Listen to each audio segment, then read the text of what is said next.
Mets mühiseb nii võimsalt kutsuvalt, võid varjusid sa leida puude alt.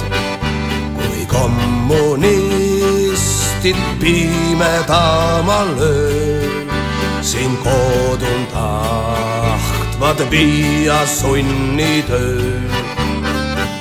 Kui kommunistid pimedamal ööl siin koodun tahtvad viia sunnitööl. Mets mühiseb veel vabaduse viit, on metsajõuks me metsameeste liit. Ei iialgi, ei tiibla särgi ees, ei väärise me Eesti metsamees. Ei iialgi, ei tiibla särgi ees, ei väärise me Eesti metsamees.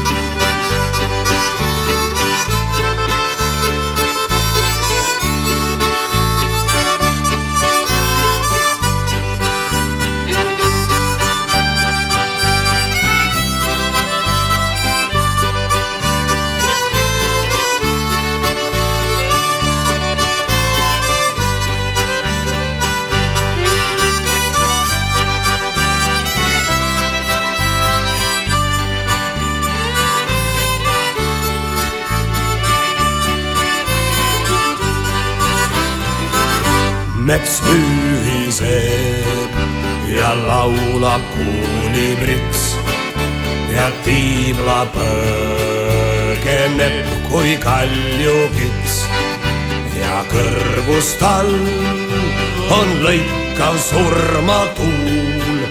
Ta tabab peagi metsamehe kuul ja kõrvus tal on lõikav surmatuul.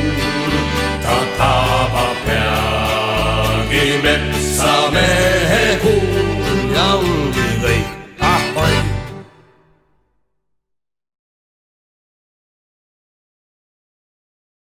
Tervist! Minu nimi on Timo Kalaus, alias Silverrock. Alustame oma näljamängude 26. saatega. Täna on 18. jaanuar, aasta on 2024. Ma ei tea, kas see saade täna ülesse läheb. Kõik oleneb kamraadist Mariost, et kas ta jõuab selle saate, kuidas öelda, nii-öelda ära vormistada. Treila ette, treila järgi, mõned kenad muusikapalad, et eks seda siis näha. Aga enne kui ma hakkan teile raamatut lugema, Tiit Madissoni Täieline vabariik, ilma viigileheta, siis ma tooksin paar asja välja. Esimene asi, käime korra minu kanali peal. Mul oli üks päev siin aega, tegin esitlusloendid, et teil oleks asja või kanali peal siis lihtsam orienteeruda. Et siin on, kogu raadiol on siis oma esitlusloend, siin on lihtsalt ja keerutamata ja näljamängud on mul eraldi kaustas siin. Ja eraldi kaustas on ka siis Kertu Luisu Vabaduse hääl.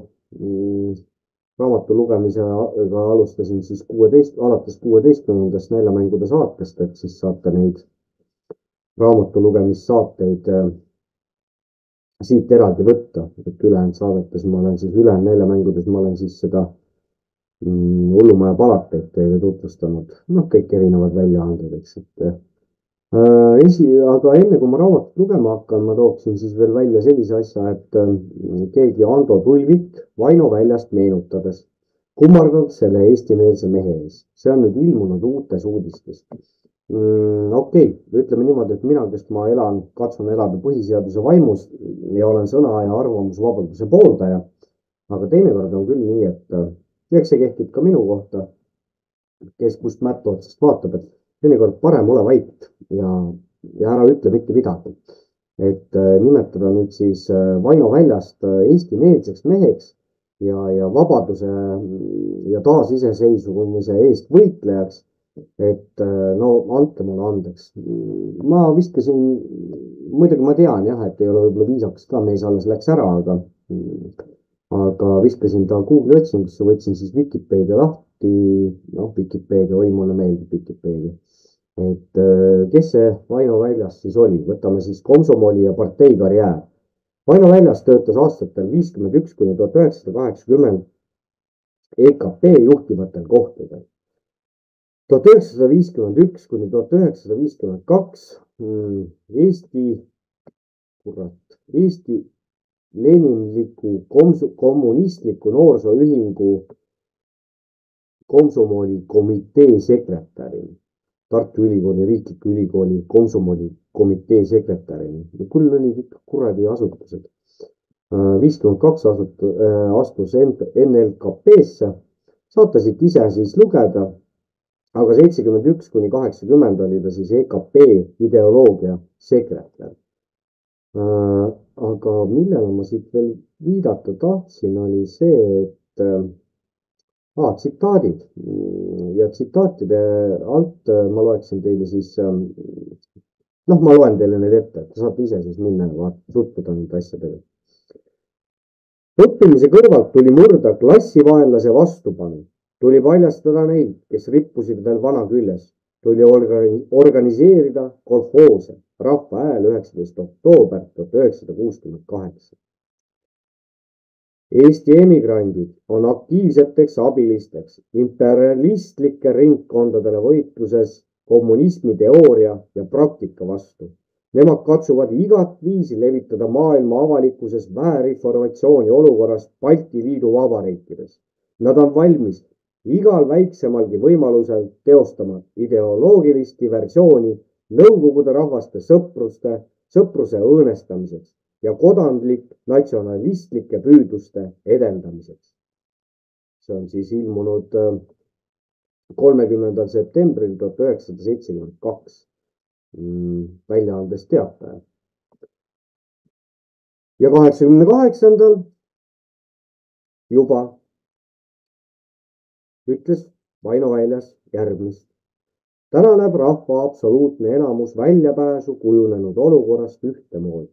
Selleks on Eesti iseseisvus, tema suveräänsuse tagamine oma rahva ja maa asjade otsustamisel, kõigi poliitikas osalejate vastutuse tõstmine homse Eestimaa kujunemisel, selliste tingimuste loomine, kus igaüks saaks segamatult ja tulemusrikkalt oma tööd teha. EKP Keskkomitee pleenum 16. juuni 1988.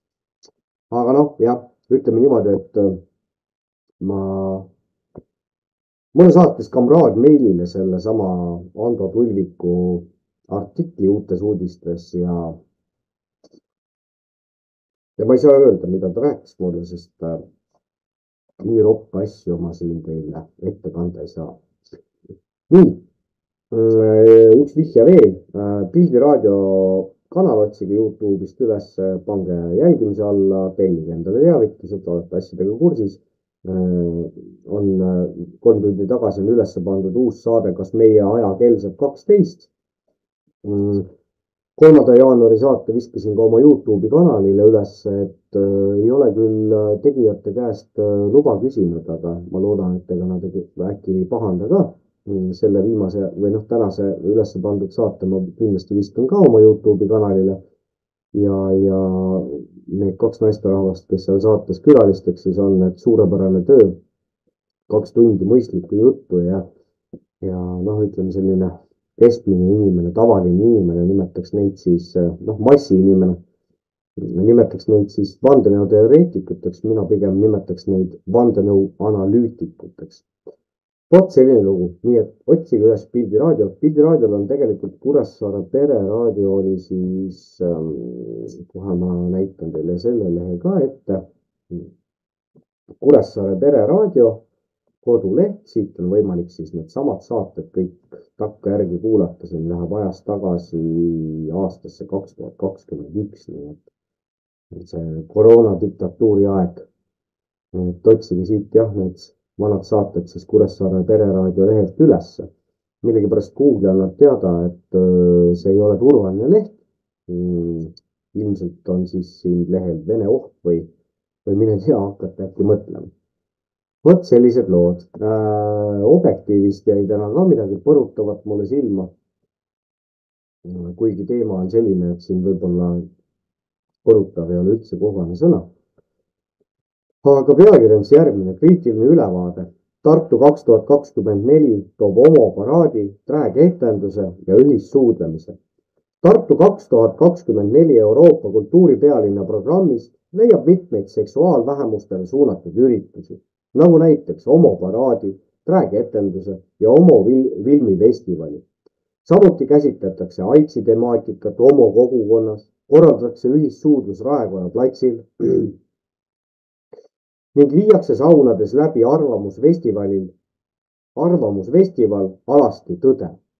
Kogu ürituse eelarve on 26 miljonit eurot ning see kaetakse valdavalt maksurahast. Teate, kui palju maksab üks maamaja?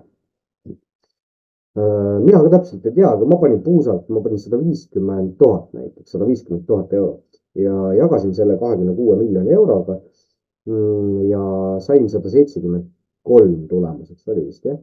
Et kui me võtame selle, kui keeruline on täna noortel peredel oma kodu saada, et see tähendab kohe automaatselt circa 30 aastat pangaorjust. Et mina oleksin maksumaksjana 2 käega poolt sellest, et see 26 miljonit näiteks panna selle alla, et osta 173-le, et garanteerida 173-le perele oma kodu, mille tulemust me hakkaksime 20 aasta pärast nägema. Vanematel ei oleks laenu kaelas, nendel oleks aega pere endaga ja ühiskonna asjadega tegeleda, aga see ei ole ju selle seltskonna plaani osa, kes seal Davosis praegu koos on. Ma mõtlen seda värdjakarja, kes ennast maailma eliidiks nimetab. Aga ma loen siit natukene veel seda artiklit ette. Tartu linnapea ja Tartu 2024 nõukogu esimehe Urmas Klaasi sõnul Reformierakond ei tähenda Euroopa kultuuripealinna aasta üksnes kõrgel tasemel kontserte ja etendusi, vaid ka euroopalike väärtuste, kultuuri ja mõtteruumide kokkutulekut. Euroopa kultuuripealinna aasta annab Eestile, Eesti, tugeva tõuke vajalikeks tulevikku vaatavateks muutusteks, nii inimeste hoiakutes kui ka igapäevases käitumises, sõnas Klaas. Kultuuripealinna programmi juhtidee on ellujäämise kunstid, millega Tartu koos Lõuna-Eestiga pälvis 2019. aastal Euroopa kultuuripealinnade ekspertkomisjoni tiitlivõidu. Vot siis, et kultuuripealinna programmi juhtidee on ellujäämise kunstid.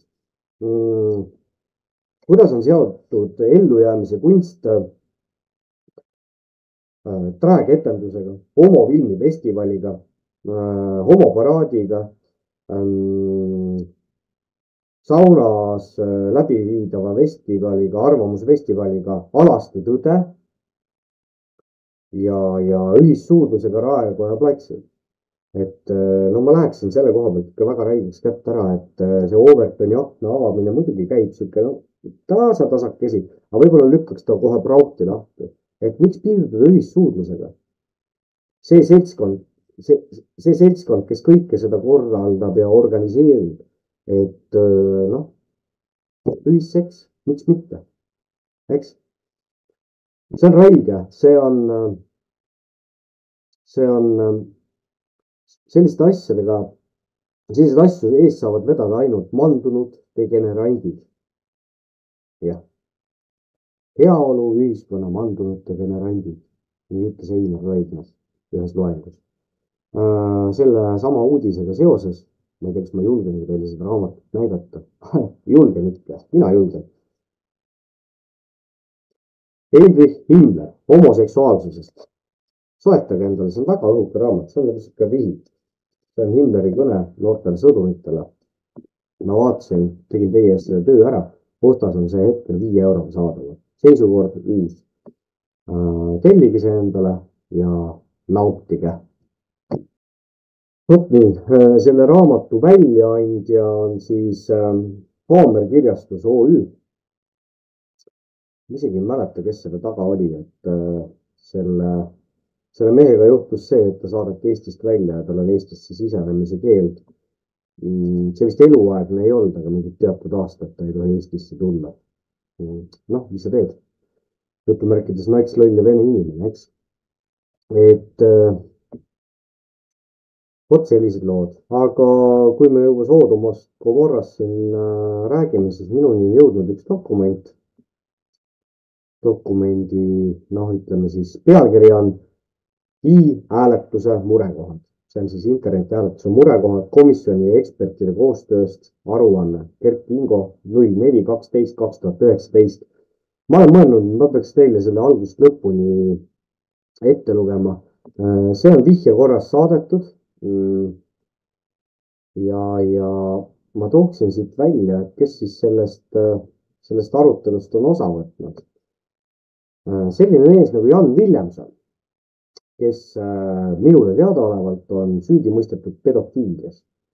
Et see on päris pikk tekst, siin on 25 murekohta, lingid on juures. Ma vaatan, võib-olla siis üks päev loen teile kogu selle teksti ette. Riigisaladuse all minu teada, riigisaladuseks see minu teada kuulutatud ei ole, aga minuni selline dokument on jõudnud. Vot sellised lood, aga teate, ma teen ühe hästi väikse sutsaka pausi ja siis hakkame raamatut lugema. Nii, aga pausi ajal teie jaoks oli see paus sekund-paar, aga või jah, okei, vahet ei ole. See samune, et üks asi tuli veel meelde, et otsige selline kanal üles nagu Rebel News. Et siin on siis tavab, et siin saate kursis olla siis seal maailma majandusfoorumi või see sama Davosi kokkutulekuga, et siin on alternatiivmeediakanali ajakirjanikud siis võtnud ette selle seltskonna, kes sealt Davosis siis sellest konverentsist või sellest kokkusaamisest osa võtavad ja teevad päris head tööd. Ega nad tänava pealt kaugemale ei saa, aga nii palju, kui nad siis tänava pealt neid aferiste sealt kinni püüavad ja saavad siis intervjueerida. Vot sellised lood ja ühte asja veel, mis ma tahtsin mainida, on see, et mul on siin mingid kindlad vembud on võtnud kätte ja kirjutanud selliseid kommentaare, et noh, milleks sa seda teed ja lõpeta palun ära. Noh, ühesõnaga, et oled loll nats ja vene inimene, et üldiselt sellistele kommentaatoritele tahaks öelda ainult ühte. Ma ei reageeri teie kommentaaride peale, ärge seda üldse lootegi. Aga te võite jätkata samas vaimus. Meil on arvamus ja sõnavabadus. Vot sellised lood. Nii, aga nii nagu ma olen soovitanud, kinnitame turvavööd. Üks lonks. Ise tehtud õunavahla ja lähme raamatuga edasi. Kes mäletab, viimane kord me jäime siis selle amnestia teemaga pooleli, et ma võtan jälle natukene ajast tagasi, loen siis sealt mingi koha pealt tagasiulatuvalt siis seda raamatut ette. Nii. Nüüd aasta hiljem, kui juba laiem üldsus on taotlenud Madissoni vabastamist, on ka Tartu teinud parlamendile ettepaneku anda amnestia poliitvangidele. Madissoni amnesteerimine ei ole tema õigeks mõistmine ja sellega ei vabane ta ankeetandmeist kohtu poolt karistatud. Vana sõjamees rõhutas täiesti õigesti, et amnesteerimine ei ole õigeks mõistmine, see tähendab rehabiliteerimine. Minul ei ole tänini selge, mis tähendab tingimisi amnesteerimine. Kas Tartu ja Niitsa tahtsid, et kõikvõimsaks muutunud kaitsepolitseil oleks igal ajal võimalus riigireetur jälle trellide taha saata, kui oleksin täielise vabariigi valitsejate kohta midagi kriitilist öelnud. Olen hiljem kuulnud, et hea tahte avalduse initsiaatorid olid väga solvunud, et provokaatorid Rootsist peeti silmas Agu Kriisat ning Madisson ise ei jubeldanud nende initsiatiivi üle. Viktor Niitso olevat tahtnud asjast loobuda, ent Arto mitte. Tema eelnõu esitamisele järgnenud kirjas 9. oktoobrist keskvanglas karistust kandvale Tiit Madissonile kirjutas Tarto. Loodan, et seekord jääb ära kohatu hämamine, justkui sooviksime mina ja Viktor Niitso teile kuidagi survet avaldada. Minu ja Viktor Niitso poolt 8. oktoobril 1997 esitatud Riigikogu otsuse eelnõu on pretsedendi loomine taastatud Eesti Vabariigis. On küllaltki tõenäoline, kuigi mitte kindel, et Riigikogu võtab otsuse vastu ja te saate jõulupühadeks koju oma perekonna juurde. Poliitvangide amnestiaga on Eestis varemgi arusaamatusi olnud. 1938. aastal amnesteeritud Vabadusristi kavaler ja Vabadussõja ajal soomusrongi juhtinud kapten Paul Laaman kirjutas 15. augustil 1938 president Pätsile. Sõna amnestia on tuletatud kreeka keelest amnistos ja tähendab äraunustamist, andestamist, endiste süütegude tühistamist, mitte kehtivaks lugemist.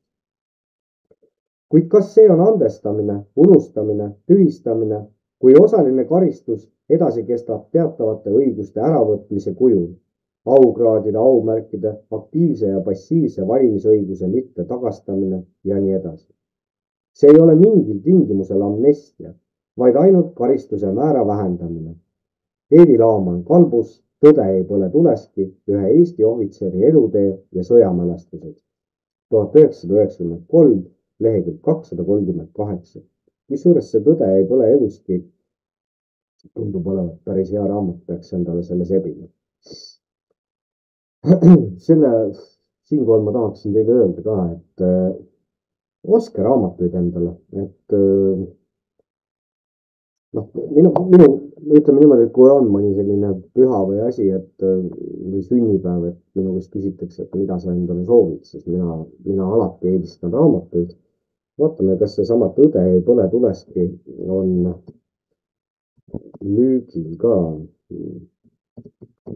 kuskil kohas. Nii näed, rahvaraamat. Tõde ei põle tuleski. Toode on otsas. No ühesõnaga tasub uurida, vaadata, et võib-olla on kuskilt seda saada. Ise kavatsen küll uurida. Nii. Seoses Riigikogu liikmete Enn Tarto ja Viktor Niitso initsiatiiviga korraldas Tartu Päevaleht telefoniküsitluse, kus esitati üks ainus küsimus. Kas teie arvates tuleks Tiit Madisson vanglast vabastada? Küsitleti 205, täiesti lõpp, keel on juba jälle sõlmes. 215 tallinlast, neist 61,4% olid seisukohal, et Madisson tuleks vabastada. 11,6% oli vastu ja 27% ei omanud oma seisukohta. Postimees 13. oktoober 1997. Vot see on ka üks pull lugu, et kas või seal Riigikogu saaliski, et ei oma seisukohta, et ma olen erapooletu. Kui sa oled Riigikogus, sa ei saa olla erapooletu. Seal peaks juba olema, piisava sellise ajupotentsiaaliga inimene, et vastata, kas sa oled nõus või sa oled vastu. Vot nii. Kommentaarid on, nagu öeldakse, liigsed. Aasta vältel ajakirjanduses ilmunud lood, Draamateatri juures seisnud pikett, allkirjade kogumise kampaania ja nii edasi olid vastavas suunas mõjutanud ka üldsust. Amnesteerimist toetas ka valitsus, laskumata siinkohal aruteludesse ülaltoodud süüdistuse paikapidavuse osas. Leiame, et Madissonile osaks saanud karistus pole adekvaatne tema poolt toime panduga. Ei pannudki midagi toime. Pealegi tundub, et Madissoniga võrreldes on võimud tunduvalt leebemalt kohelnud Eesti riiki ohustanud Pjotor Rožoki, Jüri Missinit ja teisi. Samuti ei tõsta poliitvangide olemasolu Eesti rahvusvahelist mainet, vahendas valitsuse pressiesindaja Daniel Vaarik seletuskirja. haridusminister Mait Klaasseni kinnitusel toetasid kõik valitsuse liikmed Madissonile amnestia andmist, vahendas valitsuse pressikonverentsil 22. oktoobril 1997 kuuldud toimetaja Kärt Karpa Eesti Päevalehes. Presidendi kantseleist oli tulnud Tsartonitso otsusele positiivne hinnang. Ehkki Kadriorust taheti poliitvangi vabastamine seostada vabariigi 80. aastapäevaga. Postimees 14. november 1997. Et riigipea oleks Eesti Vabariigi aastapäeval ilusas Eesti saanud teha, selleks oleks mul tulnud vanglas veel 3 kuud mööda saata. Kõiges Eesti esimest presidenti jäljendada püüdav Meri tahtis ilmselt Pätsi omaaegset tegu eeskujuks võtta. President Päts andis poliitvangidele amnestia Eesti Vabariigi 20. aastapäeva eel. Riigikogu võttis 13. novembril vastu otsuse. Punkt 1. Vabastada humaansuse aktina amnestia korras enne tähtaega kõik senini paragrahv 62 lõike 2 alusel süüdi mõistetud isikud. Punkt 2. Käesoleva otsus jõustub vastuvõtmisele järgneval päeval. Otsuse poolt hääletasid Jaanus Petlem, Toivo Jürgenson, Mart Laar, Viktor Niitso, Tiit Sinisaar, Lauri Vahtre, see oli siis Isamaa Liidu fraktsioon, Arvo Haug, Anti Liiv, Siiri Oviir, Aino Runge, keskfraktsioon, Rein Kask, Märt Kubo, Tõnu Reit Kukk, Endel Lippmaa, Tõnu Tepandi, Koonderakond, Lembit Arro, Ants Järvesaar, Ants Käärma, Aavo Mölder, Maaliidu fraktsioon, Ando Leps, Jaanus Männik, Arnold Rüütel, Maarahva erakond, Mihkel Pärnoja mõõdukatest, Harald Mägi, Ants Tamme, Mai Treial, Elmar Truu pensionäride ja perede liidust, Siim Kallas, Kaljo Kiisk, Taimar Liiv, Paul-Eerik Rummo Reformierakonnast, Vootole Hansen, Indrek Annik, Mart Nutt, Enn Tarto parempoolsetest ja venelane Valentin Sturkov kokku 36 parlamendisaadikut. Erapooletuid oli 2 ja 28 riigikogulast, põhiliselt Koonderakond, Arengupartei, Mõõdukad ja Reformierakond ei võtnud hääletamisest osa. Jälle üks asi, mis tuleks ära muuta. Tähendab, kui sa oled sinna valitud, siis sa oled kohal, kui läheb hääletamiseks. Nii lihtne see ongi. Et mina, kes ma tegelen katustega, et kui ma võidan hinnapakkumise ja ma teen lepingu, allkirjastan lepingu ja ütlen, et ma olen esmaspäeval katusel, ma olen esmaspäeval objektil, siis ma olen seal. Ma ei saa olla nii, et ma esitan 6 aja pärast tellijale arve selle eest, et mind objektil kohal ei olnud. Jah, okei. No võt selline näide. Võib-olla mõne jaoks kohatu. Otsuse signeerimisest parlamendi esimehe Toomas Savi poolt oli televisiooni vahendusel tehtud terve show. Otsuse vastuvõtmisele oli eelnenud paaritunnine arutelu, kuigi Tarto toonitas, et humaansuse aktina amnesteerimine ei puuduta Madissoni süülisust, leidis mõnigi, et Riigikogu sekkub kohtu pädevusse. Sel ajandil keeldus hääletamast Juhan Teigmaa Maaliidust ja lahkus saalist. Toomas Alatalu aga kartnud, et nii jäetakse maailmale mulje arvukaist riigikukutamise eest süüdi mõistetuist, mille peale Isamaa liitlane Lauri Vahtre arvanud vastupidi, et kuna Eestis on küllaga riigi vastu meelestatud ja tegutsevaid isikuid, peaks poliitvangegi rohkem olema. Sõnumileht 15. november 1997. Äratoomist väärib Toomas Alatalu arvamus. Kuulusin nende hulka, kes arvasid, et kui Eesti kohtuvõimu esindajad ei julgenud teatud motiividel Mišinit karistada ja Eesti täitevvõim vältis Rožoki väljasaatmise põhjendamist, siis ei ole samadel võimudel mingit moraalset õigust hoida Tiit Madissoni vangis. Rääkimata sellest, et 23. augusti 1987 aasta korraldamise eest tuleb tema ees müts alati maha võtta. Ometi loobusin hääletamisest. Asi pole ainult esitatud eelnõu vildakuses, mida protestisin. Kõige hämmastavam oli hoopis see, et keegi ei olnud huvitatud otsuse teksti korrigeerimisest. Riigikogus valitses see palju räägitud poliitiline kokkulepe, mis ära seletatult tähendab, et partei liidrid olid omavahel kokku leppinud. Pärnu Postimees 19. november 1997. Samal päeval külastas vanglat mitu ajakirjanikku, kes uurisid, kuidas vabastatav ise parlamendi otsusesse suhtub. Avaldasin arvamust, et otsust mõjutasid nii rahva üldine meelsus, pikett Draamateatri juures, allkirjade kogumise kampaania kui ka probleemi tuntus välismaal. Riigikogu otsuse tegemise ajaks oli toetusallkirju kogutud üle 5000, teavitas ajakirjandust allkirjakampaania organisaator Ain Väli.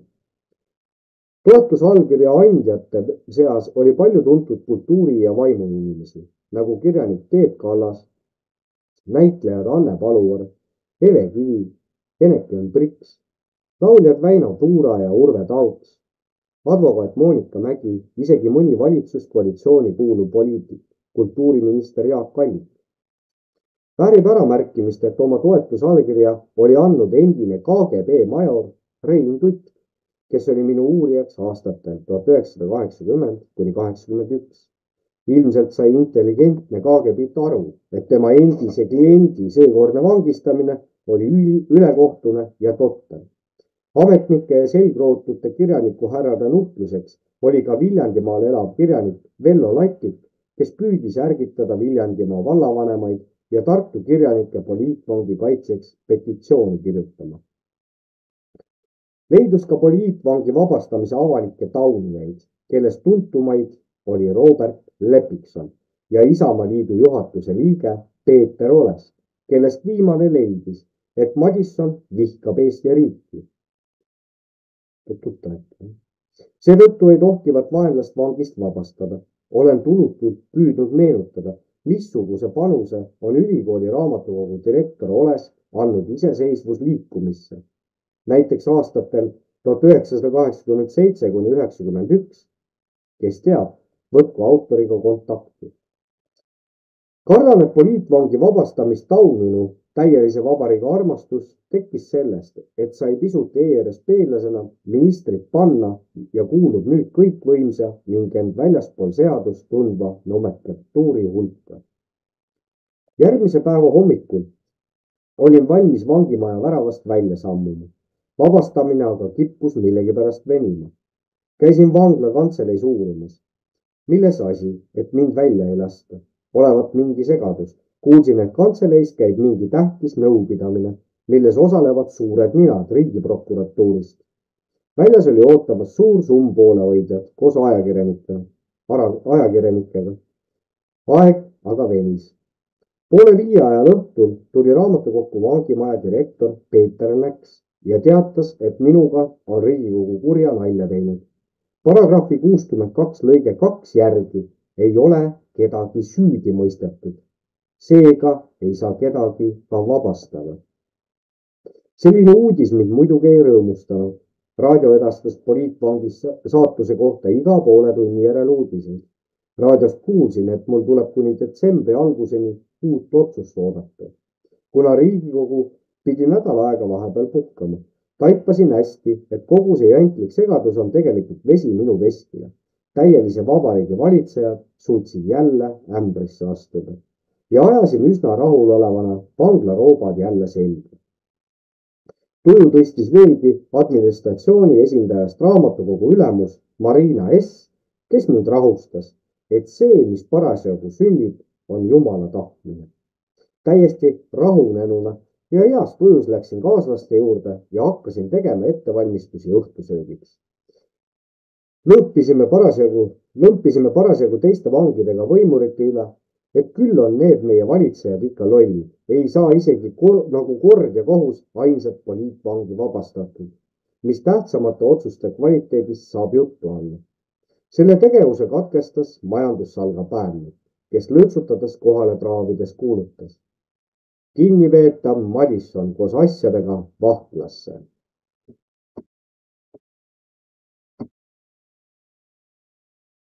õhtupoolikul kell 17:30 olin vangimaja vahtkonna ruumis, kus mind ootasid riigiprokurör Indrek Meelak ja vangla direktor Peeter Näks. Prokurör Meelak surus vangide käe pihku ja vabandas segaduse ning rohke närvipinge tekitamise eest.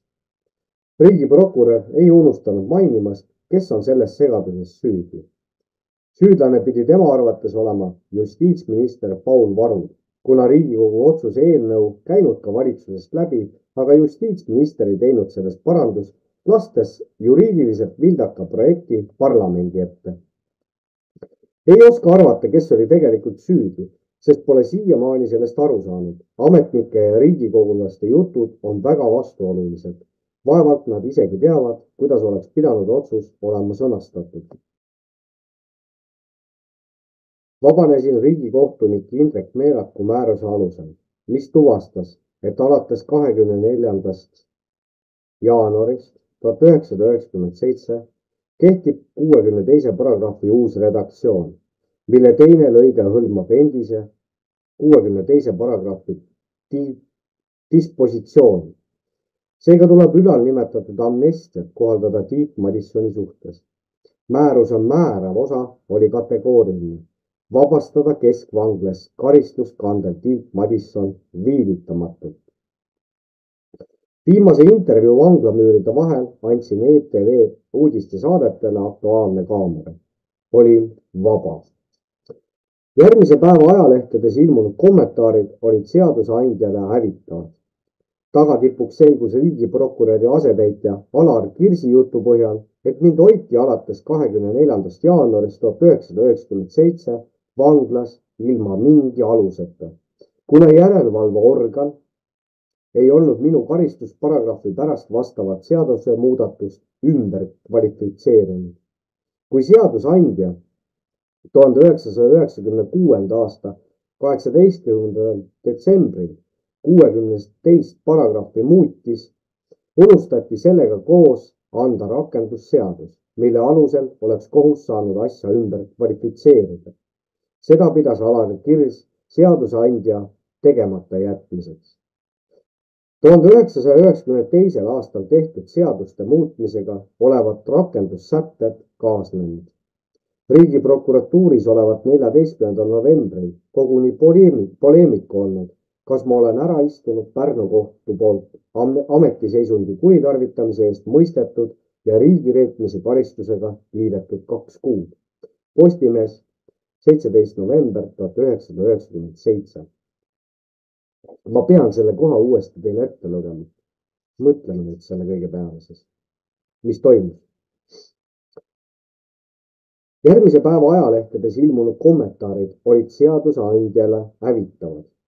Tagatipuks selgus riigiprokuröri asetäitja Alar Kirsi jutu põhjal, et mind hoiti alates 24. jaanuarist 1997 vanglas ilma mingi aluseta, kuna järelevalveorgan ei olnud minu karistusparagrahvi pärast vastavat seadusemuudatust ümber kvalifitseerinud.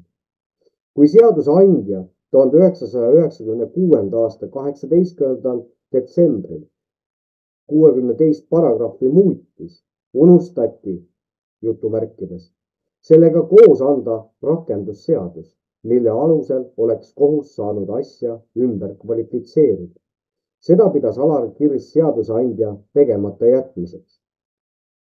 1992. aastal tehtud seaduste muutmisega olevat rakendussätted kaasnenud.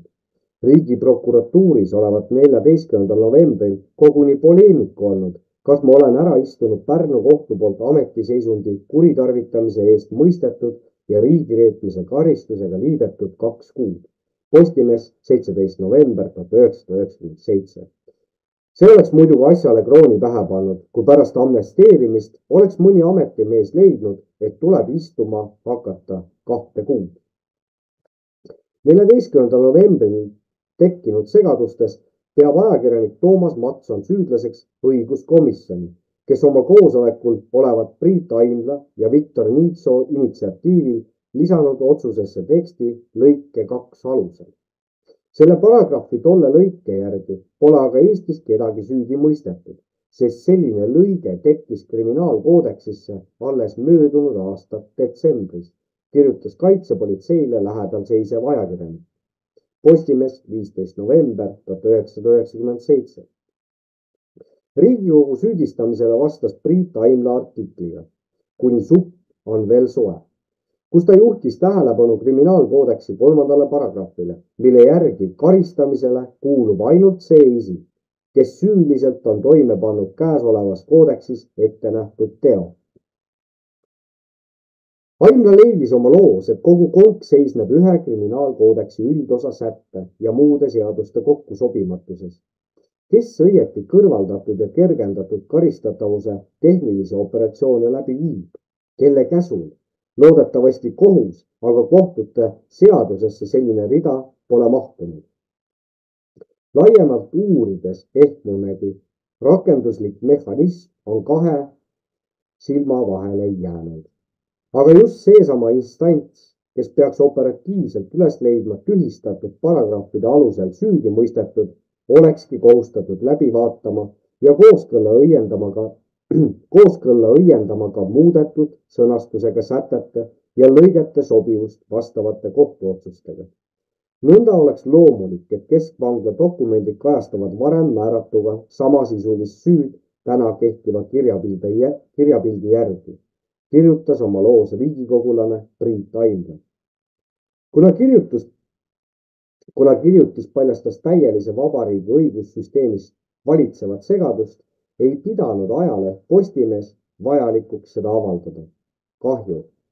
Mina aga lootsin, et riigireetmise asjast saab õigussüsteemi kurkse, millest hakatakse tegema mingeid järeldusi, eksisin.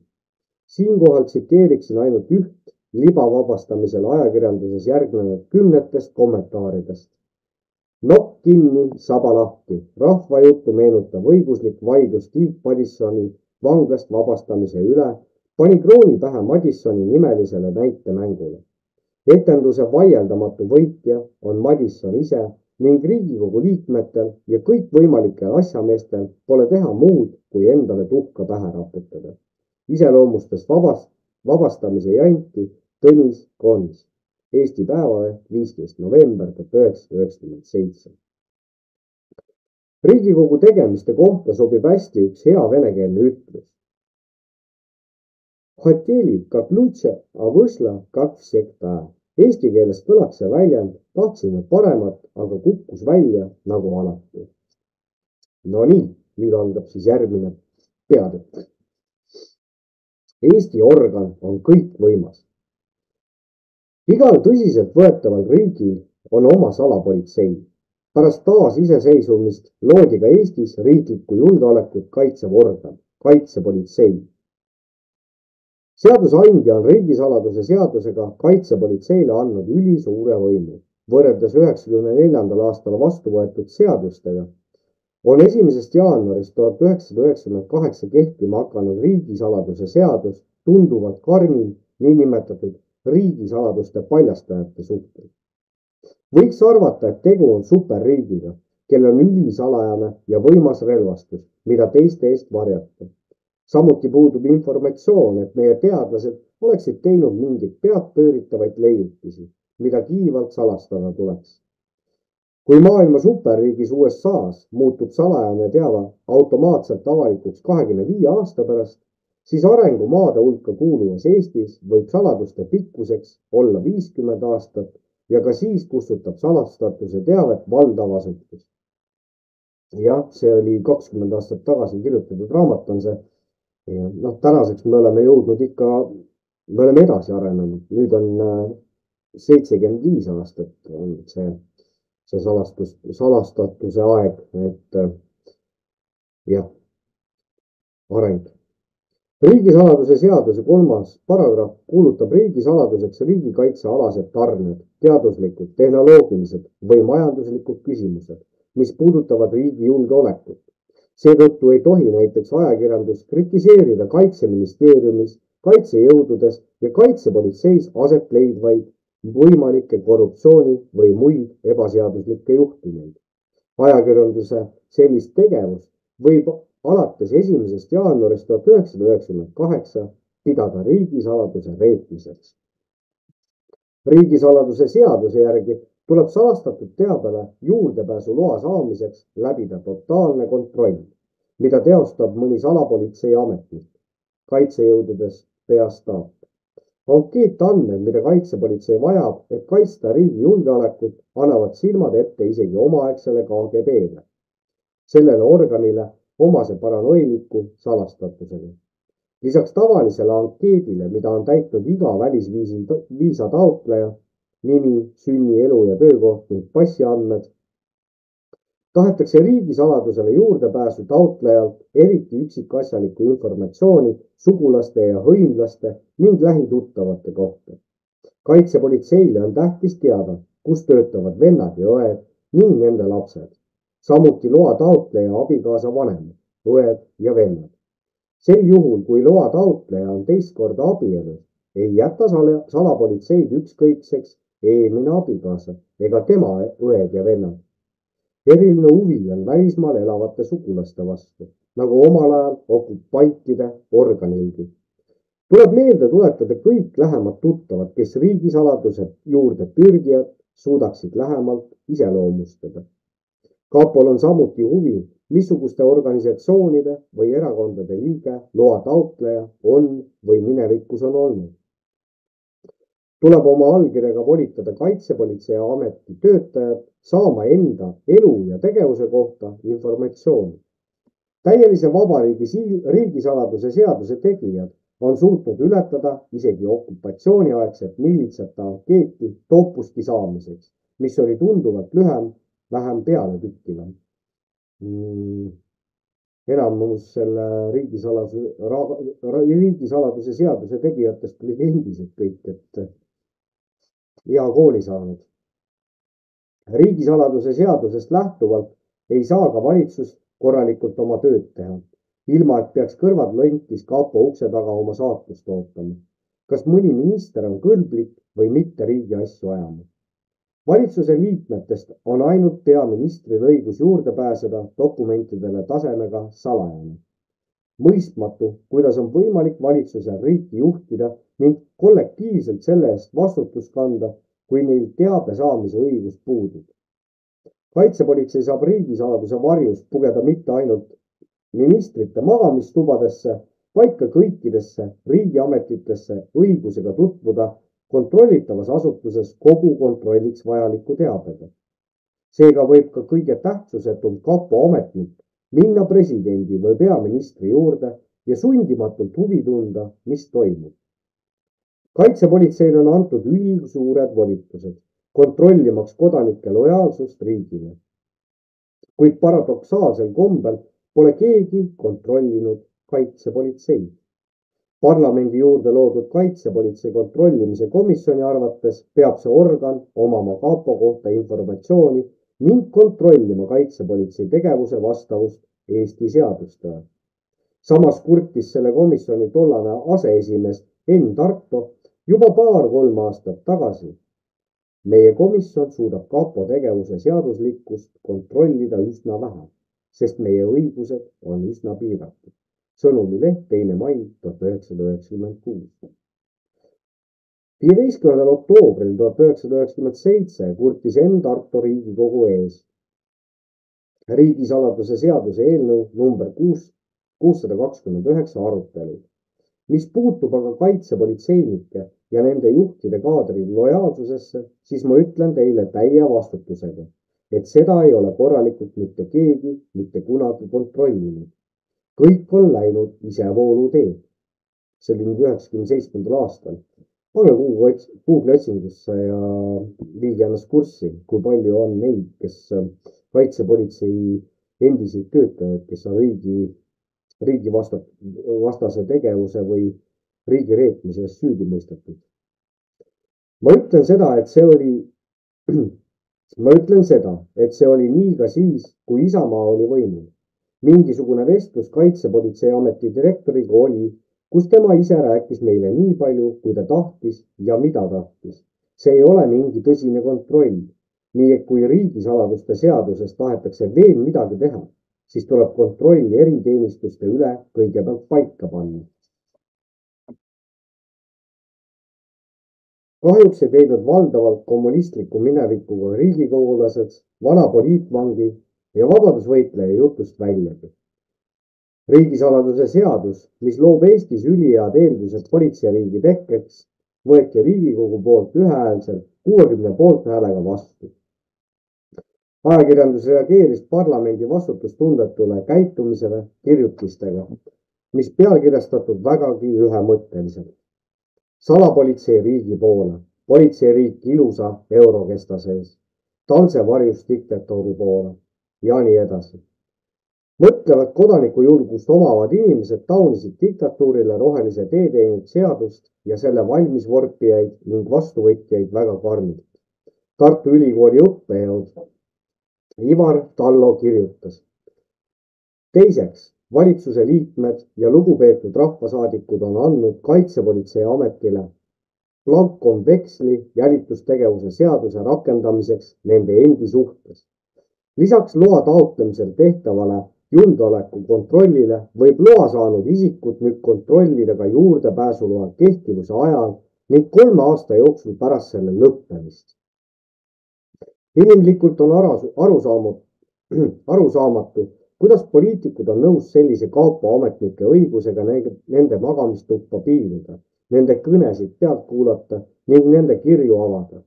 Kolmapäeval vastu võetud seadus annab rohelise tee diktatuuri kehtestamisele Eestis.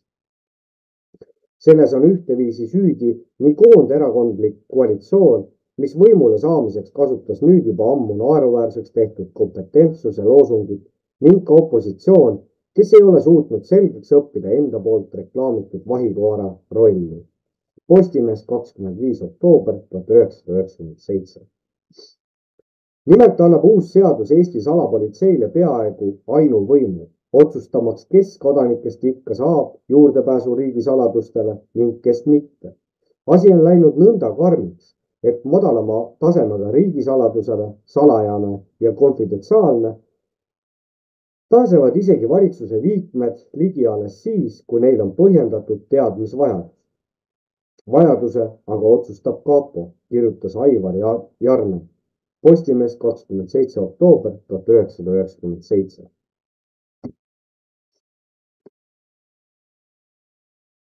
Riigikogu võttis 2. detsembril 1997 vastu salapolitsei riigi kaitsmiseks mõeldud seaduse, mis annab õiguse kasutada kohtunikke, prokuröre, parlamendisaadikuid ja parlamendi nimetatavaid kõrgeid ametiisikuid salajasel jälitustegevusel. Senise jälitustegevuse seaduse kohaselt oli nende ja lisaks veel valla- ja linnavolikogude liikmete, vaimulike ja advokaatide kasutamine salajases koostöös keelatud. Uus seadus hakkas kehtima 1. jaanuarist 1998. Vähemalt kirik on sellise seaduse vastu juba protestinud, sest see muudab pihisaladuse lihtsalt naljanumbriks. Ja vaevalt, et ükski normaalse mõistusega inimene vaimulikule edaspidi mingeid saladusi usaldab. Vabandust, ma pean tegema ühe vahemärkuse, et ma mõtlen, et pihil käimine tänapäeva pihil käimine on ju meil Messenger ja kõik muud siuksed WhatsAppid ja jumal teab, mis veel, et jah, saate aru küll. Vastutustundetud riigikogulased ei taibanud isegi seda, et selle seaduse vastuvõtmisega loodi sügav kuristik kodaniku ja riigiametniku vahele, sest iga kõrgemat ametnikku on edaspidi alust pidada organi koputajaks. Riigikogulane Lauri Vahtre kirjutas juba 1994. aastal.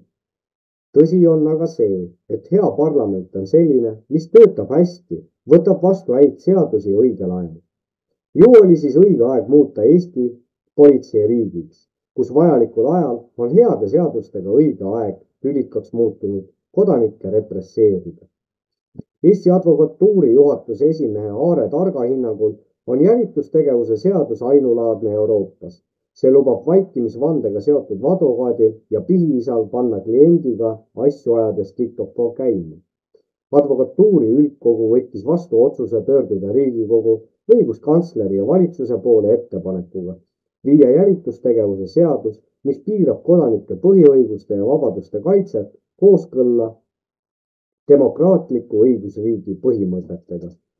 Advokaadid leidsid, et parandatud jälitustegevuse seadus on vastuolus õigusriigi olemuse ja Euroopa Liidu põhimõtetega, kahjustades õiguse mõistmise huve. Muidugi on valitsejad juristide proteste eiranud. Kaitsepolitsei võimu üks allikas on info valdamine ja kohustus ning ühtlasi õigus seda koguda. Miks püüavad Riigikogu ja valitsuse liikmed või teised kõrged riigiametnikud kapo peadirektori ees lömitada, temale igati meeldida? Sellepärast, et suur osa poliitikuist ja riigiametnikest on end mässinud korruptsiooni ja seadusvastaste mahhinatsioonide ämbliku võrku.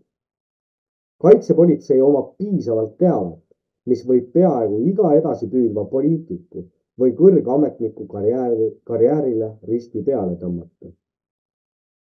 Kapo suur võimuallikas ongi demokraatliku riigikorralduse puhul pretsedenditu kontroll riigiaparaadi üle. Salapolitsei võib kontrollida riigiametnike ja poliitikute minevikku ja seetõttu on tal võimalus nendega manipuleerida.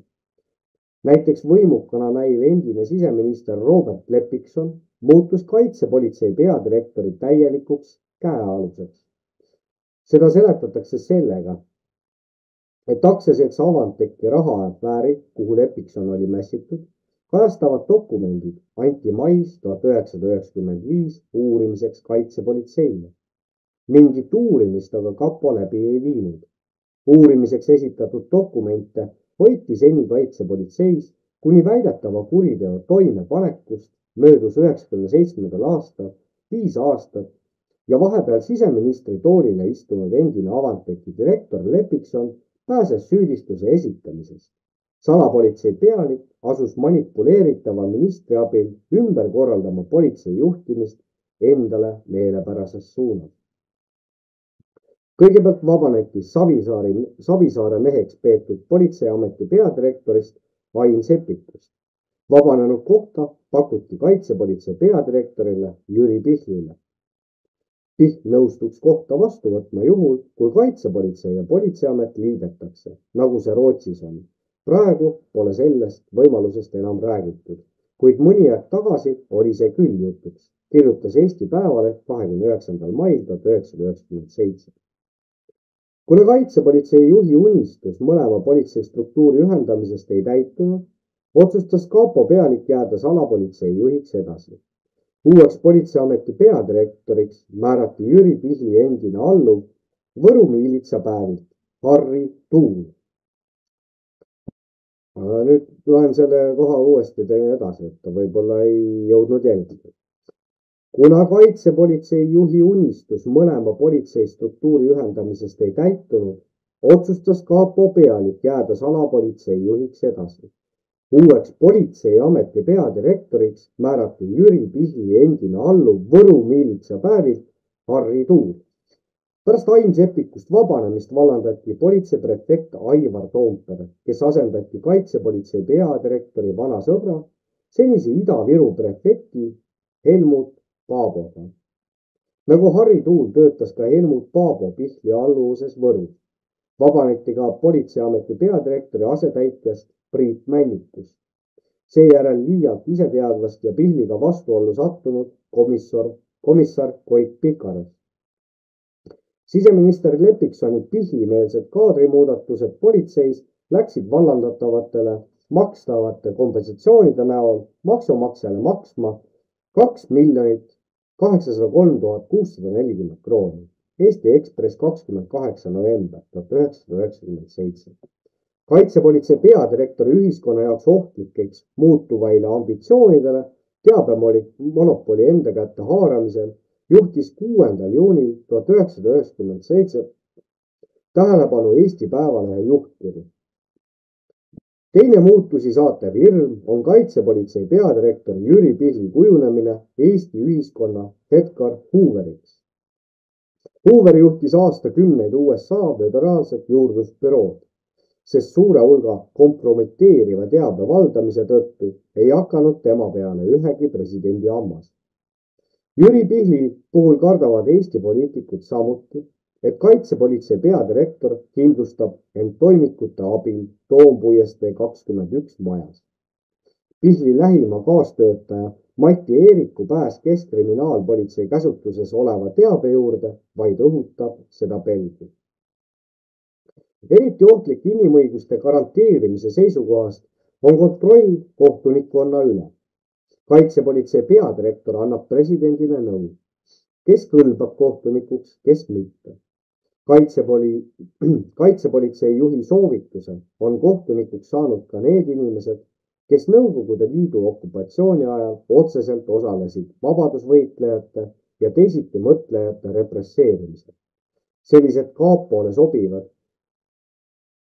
sest oma varasema tegevuse tõttu on nad muutunud kaitsepolitsei tööriistad. Varem järgis selline kohtunik KGB käske, nüüd teeb seda kapo heaks. Kohtutele pöörab salapolitsei väga suurt tähelepanu. On ju teada, et kaitsepolitsei uurimisosakonna töö kvaliteet jätab soovida. Kohtutes on paljud kapo süüdistused oskuslike kaitseadvokaatide väidete all sõna otseses mõttes laiali lagunenud. Seega peaks kohtunik olema salapolitseis sõltuv ametnik. Et kohtunikku vastavas suunas mõjutada, selleks tuleb ta kompraga kuidagi vahele tõmmata. Selleks sobib ka varasem töötamine okupantide teenistuses. Või teine võimalus. Kohtunikesse peab külvama totaalset hirmutunnet. Mõjutatav peab aru saama, et kapo on kõik võimas. Seega on karjäärile hukatuslik organiga vastuollu sattuda. Asjaolu, et salapolitsei tegeleb ka kohtueelse uurimisega, on demokraatlikes õigusriikides täiesti võõras praktika. Euroopa vastuluureorganisatsioonideks tegeldakse info kogumise ja selle analüüsiga ka operatiivtööga, mitte aga kohtueelse uurimisega. Kaitsepolitsei seaduse väljatöötajad ja vastuvõtjad olid hoolega uurinud, millega tegeles sovjettide hiidorganisatsioon KGB, kuid demokraatliku Euroopa vastavate struktuuride tegevusvaldkondade vastu pole huvi jätkunud. Praegu on Eestis üles ehitatud mini-KGB. Kuna kapo isiku koosseisu kohta pole salastatuse tõttu võimalik saada arvandmeid, siis ei tea ühiskond peaaegu midagi ka niinimetatud kaadri voolavuse kohta. Teadjamad aga väidavad, et proportsionaalselt olevat see suurem kui politseis. Selle raamatu kirjutamise ajal on kaitsepolitseil vahetatud 3 korda pressiesindajat.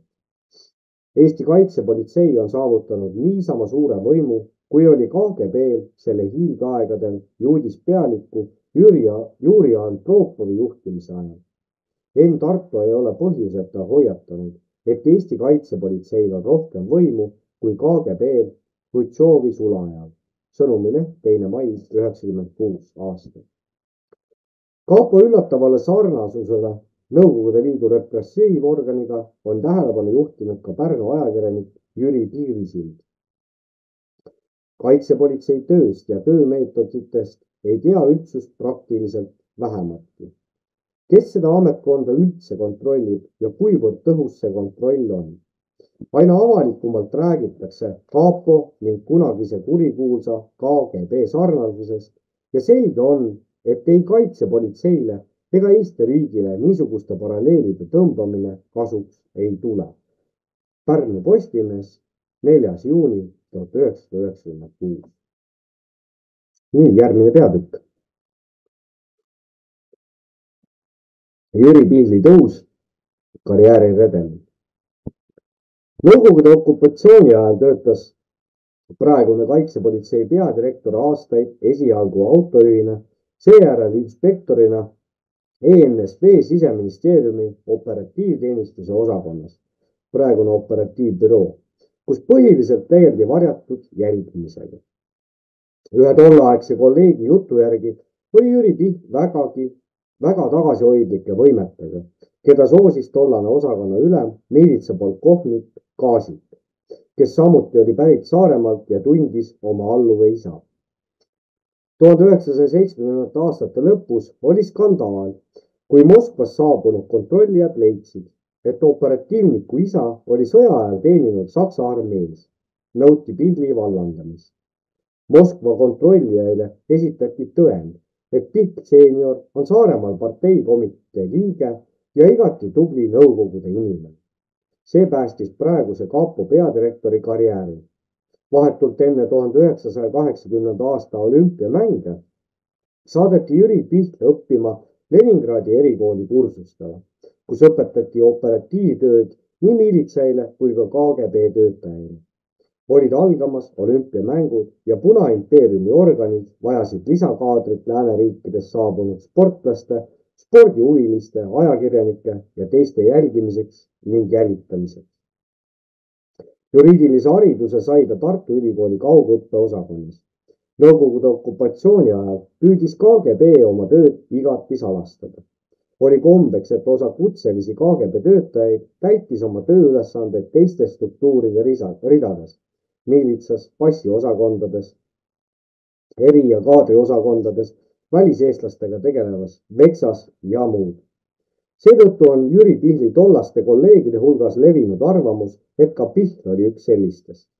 Tema edukas karjäär paistab seda väidet kinnitavat. On arvatud, et pärast Leningradi KGB-tide ja miilitsate erikoolis õppimist võeti püüdlik miilitsamees tööle organisse, kui ta jätkas teenistust miilitsa mundris. Temale pandi suuri lootusi, on rääkinud üks Pihli endine kolleeg miilitsa päevil.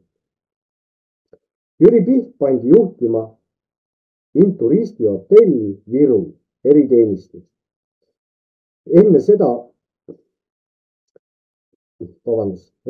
töötas ta kriminaaljälituse vaneminspektorina Harju rajooni siseasjade osakonnas, kus ei paistnud mitte millegi erilisega silma. Hotelli Viru eriteenistust juhtima taheti määrata teine isik. Vastav käskkirja projekt oli juba siseminister Marko Tibari laual. Kuid siis sekkus KGB. Teine kandidaat ei olnud KGB-tide meelest nii usaldusväärne kui Jüri Piht ja ümbervormistamine toimus väga kiiresti. Kusjuures selle Marko Tibari kohta soovitan ka uurida selle mehe tausta ja seosed tänase päeva. See formaalselt ENSV siseministeeriumide alluv osakond oli otseselt aruandluskohustuslik ENSV KGB-s. Piht juhtis hotellikülaliste turvamist. Turvamise üks eritoiminguid oli turistide ja teiste hotellis peatuvate välismaalaste jälgimine, nende telefonikõnede salvestamine ja nii edasi. Vilja Laanaru on oma raamatus Jüri Pihli äraminekut hotelli Viru turvatöölt seletanud ühe turvapealikule õnnetult lõppenud kontaktiga, kus teine osapool oli kergete elukommetega soomlanna. Paarikast olevat vilmitud mitte kõige sündsamas asendis. Seda tegevust, mida Piht soomlannaga harrastas, ei peetud nõukogude miilitsatöötaja jaoks moraalseks. Lubja tänavas olevat kokku tulnud miilitsapartei aktiiv, et arutada parteikaaslase amoraalset käitumist, kuna asi oli suure kella külge pandud. Moraali vastu eksinud ähvardas parteist väljaviskamine, kuna kommunistile ei peetud kohaseks lõbutseda kapitalistlikust riigist saabunud turistiga, ikkagi klassivaenlane. NLKP-st väljaviskamine tähendas ühtlasi ka seni edukalt kulgenud miilitsakarjääri krahvi. Seega partei aktiivil kohaloilnust on jutustanud, et Piht sulgenud end WC-sse ning ähvardanud end maha lasta, kui ta kommunistlikust parteist välja visatakse. Miilitsatest ülemused käinud ukse taga palumas, et ta rumalusi ei teeks.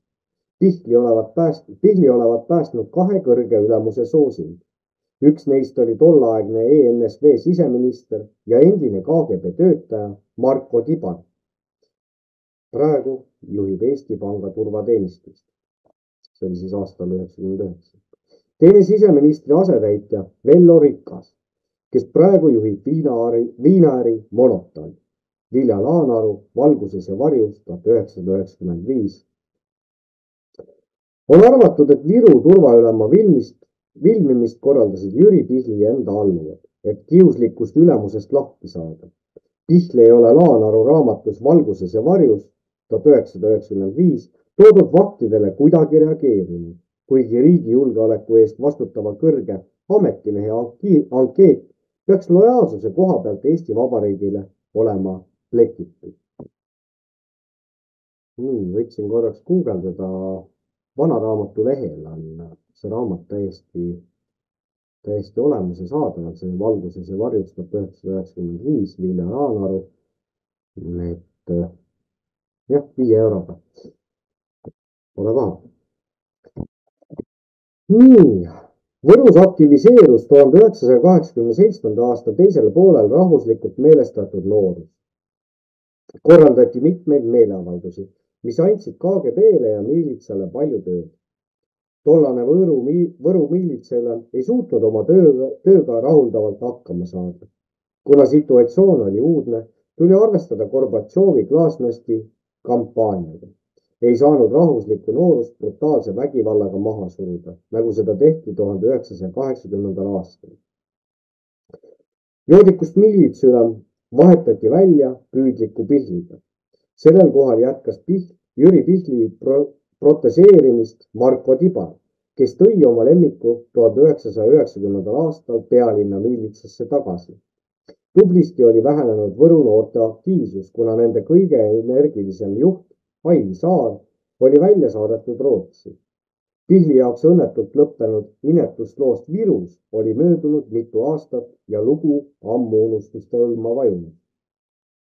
Jüri Pihli suureks teeneks peetakse 2 Rootsi sotsiaaldemokraadist ametiühingu tegelase surma asjaolude väljaselgitamist 1990. aastal Tallinnas. Teadupoolest oli tapmisse segatud Virus töötavad vene prostituudid. Valdav enamik välisturiste teenindavaist prostituutidest tegi ettekandeid KGB-le. Pihli enda osa mõrvarite ülesleidmisel oli siiski minimaalne. Sisuliselt puudus, ta tegeles üldjuhtimisega ja töökoosolekuid toimusid tema kabinetis. Kurjategijate vahistamiseks saadud informatsioon saadi KGB käest ja isegi pidevalt Pihli kabinetis viibinud rootsi keele tõlk oli kutseline KGB-lane. Suvel 1991 hakati Eesti Politseiameti koosseisu moodustama kaitsepolitsei ja Jüri Pihlist sai kapo esimene ülem. Protsess Brassov. Eraldi ametiks sai salapolitsei koos oma eelarvega Isamaa valitsemise ajal. Pärast kaitsepolitsei seaduse vastuvõtmist 1993. aastal kinnitas Riigikogu Pihli iseseisva ameti peadirektoriks. On andmeid, et Jüri Pihli kandidatuuri suurimaks pooldajaks oli tollane peaminister Mart Laar. Mitmed teised Isamaa juhtivad poliitikud, Kannik, Hallaste, olevat endisesse Viru turvapealikusse suhtunud palju tagasihoituma optimismiga. Kaitsepolitsei šefi on lausa piiritult usaldanud endine ERSP-lasest siseminister Lagle Parek.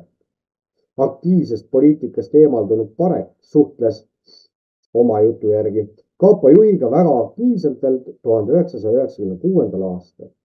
Vilja Raanaru kirjutas, täiesti tema mõju all oli Parek, kes teda piiritult usaldas. Mulle on jutustatud, kuidas Piht saatis oma agendid, kes kuulusid ERSP organisatsiooni Võrumaal, ministrile rääkima, kuidas kapo peadirektor on alati toetanud ERSP ideoloogiat.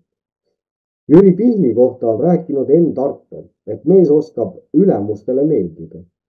Lagle Parek pidas ministriks oleku ajal paljusid endisi punaseid, kes tema ees püüdlikult pugesid, väga meeldivaiks inimesteks. Ometi on kummaline, et rohkete KGB kogemustega endine poliitvang ei suutnud aru saada, et Viru turvateenistus võeti okupatsiooni ajal juhtima ainult kontrollitud ja süsteemile ustavaid inimesi. Juhuslikke, kes ERSP ideoloogiat toetasid, sinna ei võetud. 1992. aasta lõpus, mil töötasin Siseministeeriumis, pöördus minu poole parlamendi ERSP fraktsiooni aseesimees Viktor Niitso küsimusega. Mida ma arvan Jüri Pihlist? Kas teda võiks kinnitada juhtima kaitsepolitseid? Sel ajal ei teadnud ma Pihli eluloost mitte midagi. Ega olnud temaga veel isiklikult kohtunudki. Loomulikult kehitasin Niitso küsimuse peale õlgu.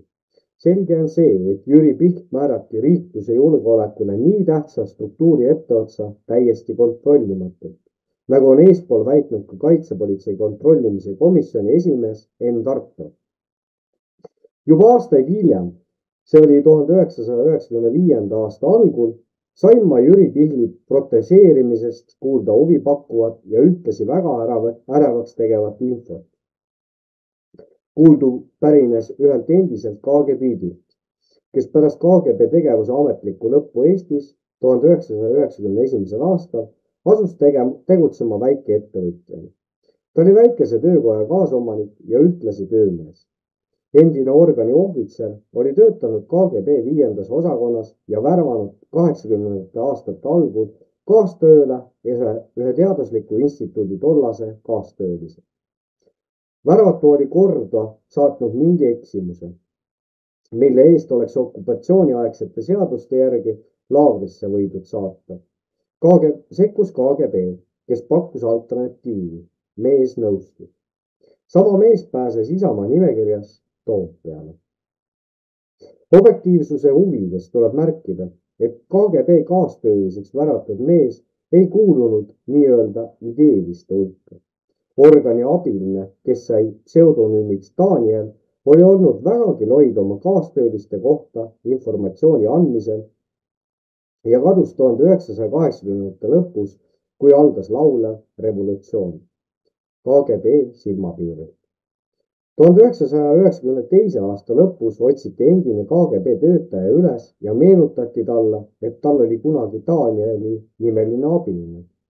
Venemaalt KGB mantlipärijalt FSB oli korraldus saadud, õigemini soov, et ohvitser kohtuks oma endise agendiga ja taastaks temaga kontakti. Sooviti, et riigikogulaseks saanud Daniel püüaks oma Toompea kolleege mõjutada hääletama Jüri Pihli määramise poolt. Endine KGB-t aga oma agendiga ei kohtunud ja ignoreeris endiste leivaisade soovi. Vähemalt mulle rääkis ta nii. Ometi võib eeltoodust teha huvipakkuva järelduse. Ilmselt sobis Jüri Pihli kandidatuur venelastele niivõrd, et sealne organ otsustas teda toetada. Need on organite luuremängud, mis asjasse pühendamatuile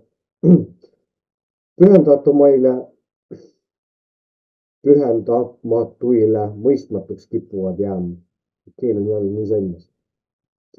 Jüri Pihli isik kaitsepolitsei peadirektori ametikohale rahuldas mitmeid osapooli, sealhulgas ka KGB-d.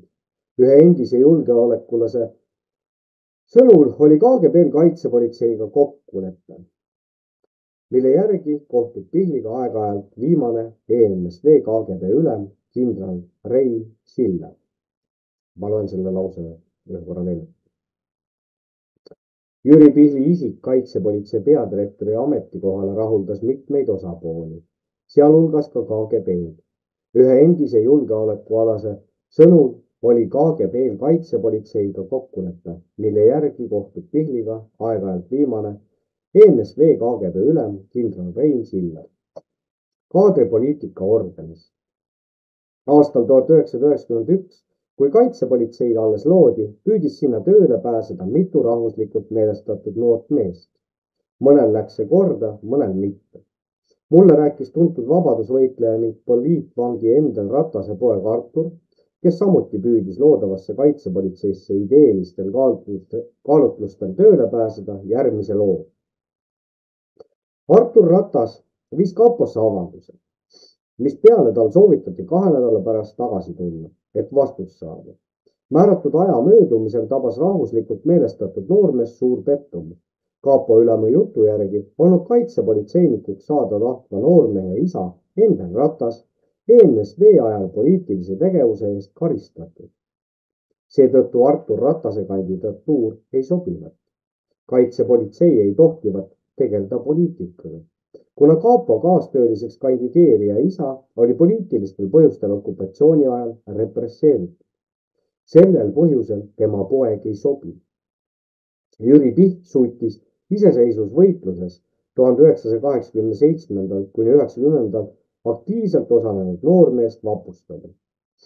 Nagu eeltoodust nähtub, kontrollis kapo juhtkond hoolega tööle võetavate elulugusid ja päritolu. Paraku ei ole mitte kõigi kaposse võetud inimeste tagapõhja nii hoolikalt kontrollitud nagu Artur Ratase oma. Kaitsepolitsei uurimisosakonna töötajaks sai endine ENSV Tartu prokuratuuri uurija Koit Annamaa, kes hiljem ülendati kapo Lõuna-Eesti osakonna direktori asetäitjaks. Annamaa võttis 1980. aastal aktiivselt osa Jüri Kuke ja Mart Nikluse represseerimisest. Koos KGB-lastega lülitus Kuke Nikluse vangipanekusse ka prokuratuur. Koit Annamaa kuulas üle tunnistajaid, kellelt taheti saada Jüri Kuke ja Mart Nikluse vastaseid tunnistusi. Uurija Annamaa kuulas üle ka praegust Riigikogu liiget Enn Tartet. Tiit Madisson, vastasseis, Tallinn 1996. Siinkohal oleks sobiv tuua veel üks tsitaat Vilja Laanaru raamatust. Pihl uhkustas sellega. Pareki nõudmisest hoolimata ei võtnud ta Tiit Madissoni enese juurde tööle ja ähvardas sel juhul hoopis ametist lahkuda. Vilja Laanaru, Valguses ja varjus, 1995, lehekülg 74.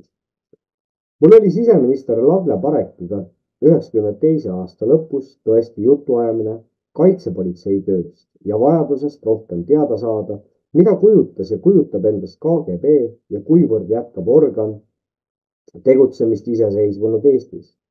Mul oli plaan veidi KGB-te pigistada, et neilt vastavat infot välja õngitseda. Tulin välja mõttega, et kaitsepolitseis võiks sellega üks väike grupp tegeleda ja avaldasin soovi, et mind pandaks seda juhtima. Seetõttu oligi kaaposse tööle minek jutuks tulnud. Parek lubas sellest Pihliga rääkida. Mina ei olnud selle jutuajamise juures, seega ei tea, kas minister Kaapo peadirektorilt midagi nõudis või mitte. Kardan, et Jüri Pihl on jutuajamist siseministriga hiljem üle dramatiseerinud. Pihl oli ministri suur lemmik ja ma ei usu, et Kaapo ülemal tekkis vajadust ähvardada tagasiastumisega. Lagle Parek ajas tööasju väga pehmel ja emalikul moel. Pihlil ei sobinud minutaoline alluv, sest Kaapol on küllalt saladusi, mida paadunud antikommunist, kelleks mind on peetud, ei tohiks teada. Võimalik, et karjääriimuline Kaapo juht oli mures ka oma positsiooni pärast, mida ma oleksin võinud õõnestada. Seetõttu ei sobi Kaaposse tööle iseseisva mõtlemisvõimega inimesed.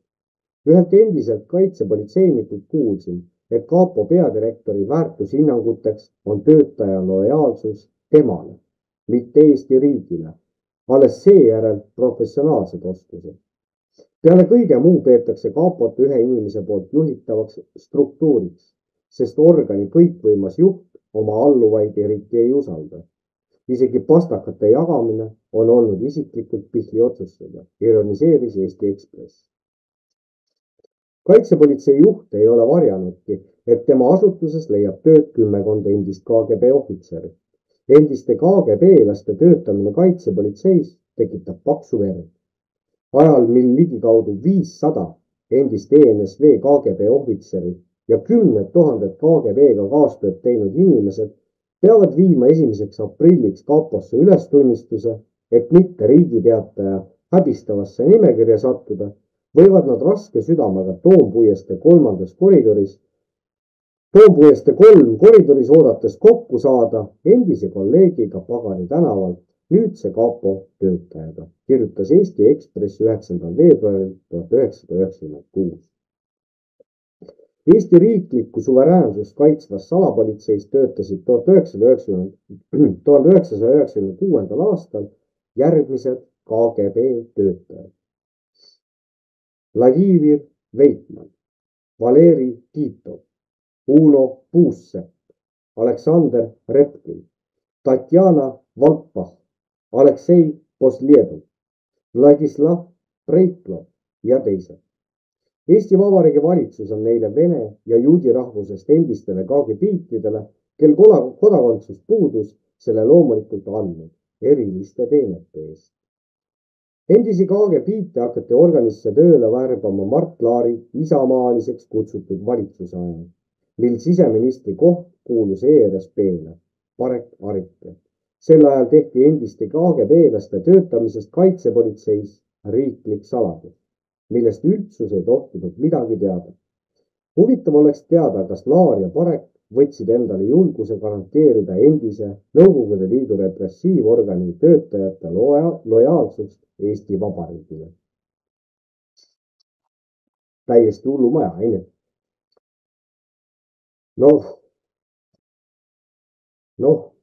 Raske uskuda, tõesti raske uskuda. Ma ei tea, kuidas see kõik nii läks. Tuleb meelde, see on ka minu YouTube'i kanalil, minge otsige üles Mikk Mikiveri kõne, kui ma ei eksi, siis 88. aastal lauluväljakul peetud kõne, et vaba rahvas vabal maal, see võiks olla meie ideaal aegade lõpuni. Noored inimesed, võtke üle see riik, ta on teie käes ja nii edasi ja nii edasi. Ilus aeg oli, lootused olid üleval kõrged ja nii on. KGB saladuste kiivas hoidmine. Surnud siseministeeriumisse tööle Asunud siseministeeriumisse tööle lepingulise vanemreferendina hakkasin kohe huvi tundma endiste KGB töötajate vastu. Võimaldus ju ministeeriumi töö teatud spetsiifilisi õigusi, sealhulgas ka ligipääsu arhiividele. Praegu kahetsen, et tundsin tol ajal KGB-laste vastu suhteliselt vähest huvi. Veel 1992. aastal võis arhiivides leida huvitavaid materjale, mis oleksid seadnud mõnegi kõrge riigiametniku väga kahemõttelisse olukorda ning nõudnud neilt suuri pingutusi enda lojaalsuse tõestamisel. Peagi märgati, et okupatsioonivõimude poolt maha jäetud arhiivides on küllalt palju dokumente, mis võivad pumba juures olijaid diskrediteerida ja järgnevatel aastatel kõrvaldati meie arhiivides kõik uurijaile huvi pakkuvamad kuumad paberid. Sorisin arhiivides, vestlesin vastuvõttudele tulnud kodanikega. Kogusin infot mõnelt endiselt KGB töötajalt. Tahtsin kogu oma energia pühendada KGB-le, et sellest kurikuulsast organisatsioonist täit pilti saada. Kuid minister arvas, et see tegevus kuulub kaitsepolitsei töövaldkonda ja dubleerida ei olevat mõtet.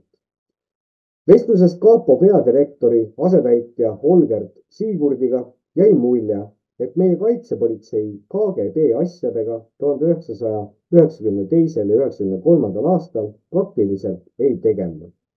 Kapo ohvitser põhjendas vähest huvi töötajate puuduse ja muude põhjustega. Tahtsin Kapot selles suhtes abistada ja püüdsin meie salapolitseile KGB kohta käivat informatsiooni ette sööta. Sinisilmselt lootes, et Jüri Pihrile alluv ametkond seda riigi huvides ära kasutab. Üks õppejõud juhtis mu kolleegi Ülo Seppa tähelepanu Tartu Ülikooli arhiivile, mis sisaldavad nende isikute andmeid, keda KGB oli suunanud juurat õppima. Edastasin selle informatsiooni kaitsepolitsei juhile. Lubati saata inimesed ülikooli arhiivi uurima. Paari nädala pärast selgus, et kaitsepolitsei Lõuna-Eesti osakonnal olevat väga palju tööd ning arhiivis pole keegi käinud. Sõitsin Tartusse. Ülikooli arhiivis lappasin ühe päevaga läbi 1970–80 aastate dokumendid. Mu vaev ei olnud asjatu. Selgus, et KGB suunitlusega oli ülikooli saadetud juurat õppima küllalt palju organi vastava hariduseta töötajaid. Nendeks olid järgmised organi ohvitserid. Uudo Männik, Aleksandr Abõssin, Mart Valge, Heimar Raag, Ülo Salujõe, Aleksandr Vassiljev, Irina Danilova, Ants Olav Olesk, Mati Poll, Oleg Kultajev, Viljem Ignatjev, Rein Raadik, Toivo Raias, Arkadi Krõõlov, Valter Kreitsmann, Enn Room, Genrich Setškov, Tõnu Koitver, Albert Kektor, Eduard Ilves, Leonid Jefimov, Rein Tutk, Jaan Aho, Aare Käära, Riho Sillar, Albin Tituk ja Aleksei Patajev. Mõnedki eelpool äramärgitust olid mulle tuttavad isikud. Walter Kreitzmann tegeles usuasjadega. Albert Kektor 5. osakonnas vastupanu liikumise aktivistidega. Jaan Aho juhtis üht KGB rajooni osakonda. Rein Tutk oli uurimisosakonna uurija. Samal ajal tudeeris ülikoolis juurat ENSV siseministeeriumi lähetusega hilisem Eesti Vabariigi kaitseminister Andrus Ööver. Samuti kaitsepolitsei peadirektor Jüri Piht. 1991. aasta sügisel anti Eesti võimudele üle 87 000 KGB väljasõidutoimikut. Nende dokumentide arvele võtmine toimus aga väga räpakalt. Toimikud võeti siseministeeriumi poolt vastu ilma vastava inventariaktita ning konkreetset toimikute registreerimisnumbreid üles märkimata. Dokumendid seisid 1,5 aastat korrastamatult politseiameti endise KGB keldris Pagari 1. Tollase siseministri Ragle Pareki korraldusel võttis kaitsepolitsei väljasõidutoimikud üle ning peaminister Siimanni kinnitusel selgus siis, et väidetavast 27 000 väljasõidutoimikust oli alles vaid 48 846. Kirjutas Postimees 20. mail 1997. Peaministri väitel oli juurdepääs toimikutele 1,5 aasta vältel olnud vaba. Kui see tõesti nii oli, siis peaks keegi ka vastutama. Kaitsepolitsei olevat 1993. aastal avastanud, et politseiameti vene rahvusest arhiivitöötajad hävitasid väljasõidutoimikuid. Miks ei võetud sel juhul kapo poolt ühtki dokumentide hävitajat vastutusele? On alust arvata, et Jüri Pihli juhitud ametkond jättis põnevamad toimikud arvele võtmata ning neid hoitakse kapo salakappides, kuhu ei pääse ükski kõrvaline ametiisik kontrollima, kuna Piht viitab riigisaladusele.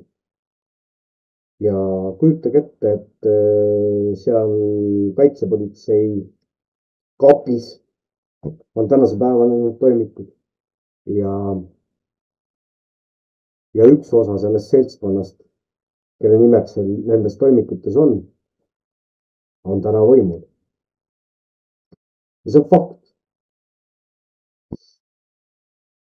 Enn Tarto on kurtnud 15. oktoobril 1997 seadusandva organi ees valitsuse poolt algatatud riigisaladuse seaduse eelnõu arutelul, et kaitsepolitsei on Riigikogus head lobi teinud. Võimalik, et selles lobis kasutati ka kadunud toimikuid, kuna kaupole andis see seadus hiigelvõimu. Uue riigisaladuse seaduse vastuvõtmisega loodi kõik tingimused politseiriigi tekkeks. Miks ei oleks kaitsepolitsei pidanud praktiliselt piiramatu võimu saavutamise nimel riigikogulaste seas lobitööd tegema? Väite tõestuseks, et kaitsepolitsei varjab kõrgete ametiisikute kohta käivat neid diskrediteerida võivat dokumentatsiooni, toon järgmise näite. 1997. aasta mais informeeris Eesti Ekspress üldsust Riigikogu esimehe Toomas Savi seotusest Nõukogude Liidu repressiivorganiga. Kõrge tsekist Leo Võime kasutas 1964. aastal seltsimees Savi usaldusisikuna Soome sõidu puhul. Selline informatsioon oli 12. juulil 1972. aastal kirja pandud ENSV KGB 10. osakonna koostatud väljasõidutoimikus number 3630. Sellise info põhjal tegi KGB järelduse, et Toomas Savi on Nõukogude korrale igati lojaalne isik ja teda võib lubada välisreisidele USA-sse ja Lääne-Saksamaale. Eesti kaitsepolitsei olevat märkuse Toomas Savi koostööst KGB-ga leidnud juba 1,5 aastat enne selle lekkimist ajakirjandusse. Kapo peadirektor Jüri Piht ei pidanud vajalikuks informeerida sellest ei presidenti, peaministrit ega siseministrit. Pihl ei võtnud tol ajal ühendust isegi mitte Savi endaga. Miks? Kas kõrge riigitegelase kohal olev kahtlus koostöös KGB-ga on nii tühine asi, et seda ei tasu isegi tähele panna? Kaitsepolitsei direktor näib nii arvavat. või mõjutas viimase käitumist hoopis soov vajalikul hetkel parlamendi esimees šantaseerida või hoopis oma meest katta. Ühe lause põhjal ei saa järeldada, et ta on süümevannet rikkunud, õigustas oma kummalist käitumist kaitsepolitsei peadirektor Eesti Ekspress 16. mail 1997. Kaitsepolitsei peadirektori kummaline käitumine on teisteski kahtlusi äratanud. Kapo saladustesse on püüdnud peale Enn-Tartu tungida ka Ando Leps. Kui Pihl ei ole pidanud vajalikuks teha ettekannet kõrgete riigiametnike kohta, kes on töötanud või teinud koostööd välisriigi luuretalitustele, siis usaldan Pihli ega pea vajalikuks hakata iseseisvalt või teisi kanaleid kasutades informatsiooni koguma, vastas peaminister Mart Siimann riigikogulase Ando Lepsi järelpärimisele 19. maist 1997. See, et üks endine kommunistlik funktsionär teist omasugust usaldab, pole usaldusgarantiiks kaugeltki mitte kõigi kodanike jaoks. 1992. aasta märtsis oli Eesti Raadios oma 9 aastat kestnud KGB informaatori karjäärist jutustanud Tartumaa elanik Ville Sonn. Endine koputaja, agendi nimega Gustav, omas väga palju väärtuslikku informatsiooni Nõukogude Liidu julgeolekupolitsei kohta ja oli valmis seda edastama Eesti salapolitseile. Ma tutvusin Sonniga juba 1989. aastal, kui ta külastas Rootsit ja kontakteerus KGB ülesandel ka minuga. Pärast enesepaljastust sain Ville Sonnilt väga huvitavat infot julgeoleku Tartus asuvate salakorterite kohta, kus selle organi ohvitserid kohtusid oma agentuuriga. Samuti tundis Sonn paljusid KGB ohvitsere isiklikult. Hämmastaval kombel ei ilmutanud kaitsepolitsei töötajad väärtusliku infoallika vastu mitte mingisugust huvi. Huvi tekkis alles 1998. aastal, millest tuleb juttu edaspidi. Mina seevastu ei tundnud mingit valehäbi endise koputajaga suhtlemisel, sest mees oli avalikult oma tegevusest rääkinud. 1995. aastal ilmus trükist Ville Sonni autobiograafiliste sugemetega raamat Võõras, mis räägib kaasakiskuvalt ENSV KGB tegevusest Eesti rahvuslaste jälitamisel 1980. aastal. See raamat kahjuks ei kutsunud Eesti ühiskonnas esile mitte mingisugust huvi, rääkimata dispuudist ajakirjanduses. Oleks aga seda väärinud. Ilmselt valitseb hirm kõikvõimsa organi ees siiamaani. Vot sellised ja Võõras oli siis selle raamatu pealkiri, vaatame, mis me guugeldame korraks koos läbi, siis Ville Sonn ja Võõras. Jah, näed siin siuke leht nagu Vaimuvara on täiesti olemas, jah. Vist selline raamat. Võõras jutustas KGB abilisest Ville Sonn. Möödunud talvel astusin muuseas NLKP-sse, sest muidu ei olnud juhtivat kohta loota.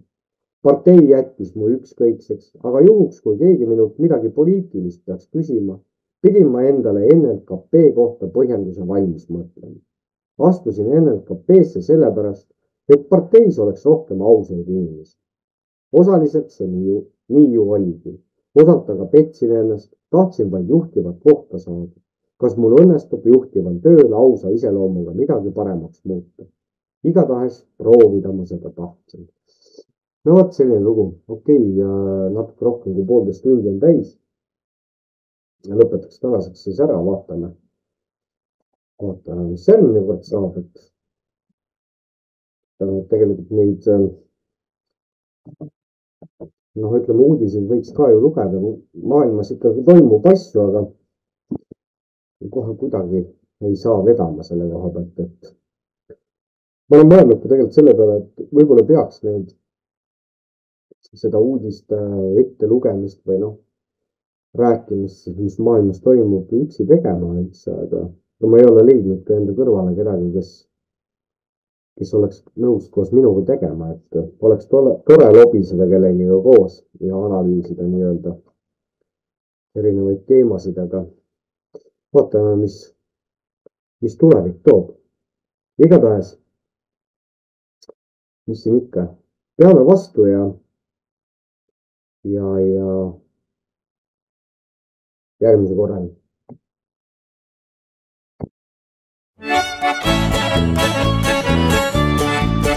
Juba palju aastaid käinud selles maas, kui me lahkusime kallist Tallinnast.